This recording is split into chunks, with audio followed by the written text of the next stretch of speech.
Bonjour Boum Ben Merouche, donc vous êtes le responsable vente en France de la société Rose Plastique. Oui, exactement. Voilà. Alors dites-nous un peu ce que c'est que cette société Rose Plastique spécialisée, on va dire, dans l'emballage des outils. Voilà. Alors donc Rose Plastique, c'est une société allemande, 100% familiale. La société mère, elle se trouve en Allemagne, donc près du lac de Constance, à côté de Lindau, donc un joli petit village bavarois, Ergensweiler. Cette société, aujourd'hui, on a 5 unités de production dans le monde, donc à commencer par l'Allemagne, les États-Unis, la Chine, le Brésil et dernièrement l'Inde. Il y a aussi des filiales, comme à commencer par la France d'abord, donc la France, l'Espagne, l'Italie, la Corée, etc. Et après il y a aussi divers bureaux de représentation, donc vendus sous licence. D'accord. Donc on peut dire que Rose Plastique est présent dans le monde entier. Ça représente un nombre de salariés entre 700 et 800 personnes, voilà. Oui, donc c'est un bon groupe. Un bon groupe.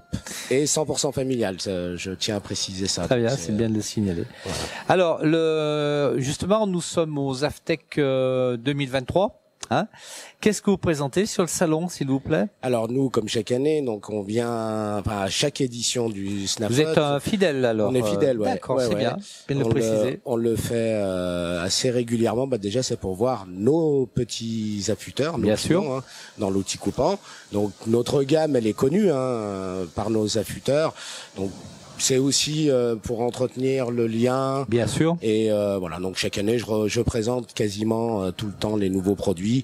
Cette année, on a juste un produit pour les plaquettes de coupe qui est nouveau, là, le Connect, Insert Connect.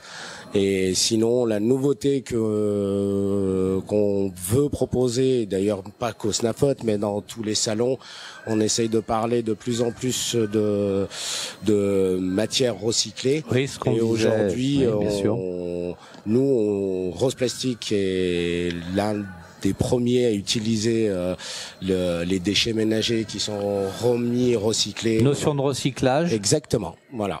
Donc on interpelle un peu nos clients petit à petit et on espère un jour pouvoir presque vendre quasiment que du recyclé. D'accord, donc dans la démarche aussi développement durable, etc. Enfin, aujourd'hui les vecteurs qui sont souvent proposés au grand public et qui se comprennent du reste. Donc même l'industrie, vous êtes obligé de suivre. On est obligé, surtout l'industrie.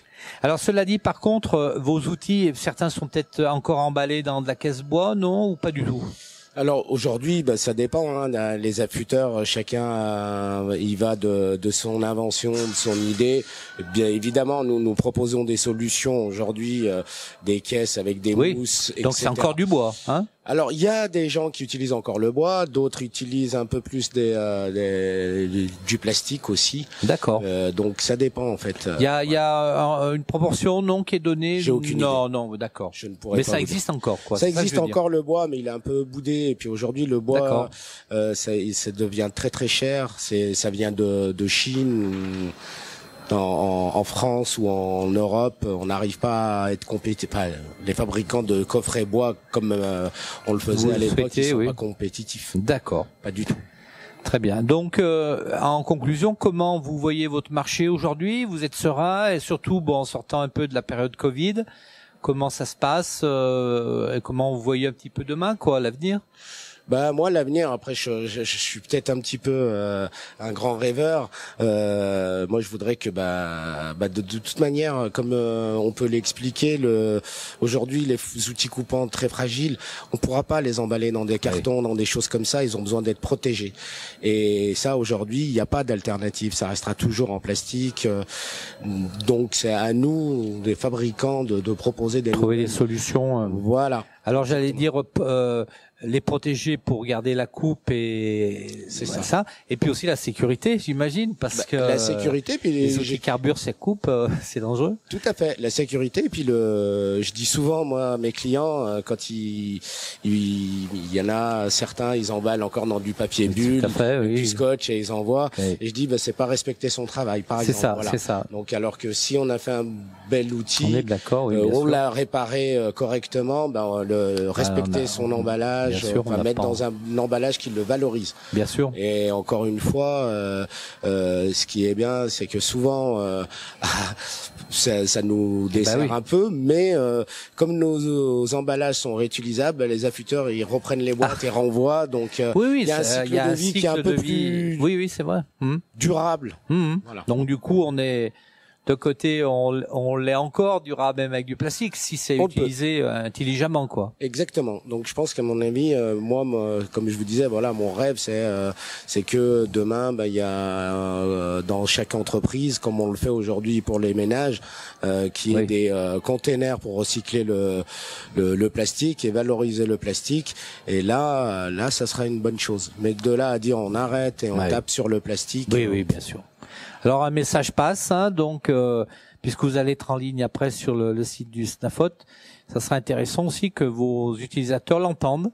J'aimerais bien. Voilà, j'ai compris le message. Voilà. En tout cas, merci de votre présence et de vos réponses précises et claires. Et puis bon salon, bonne fin de salon, puisqu'on arrive au bout. Merci à vous. Merci. Merci.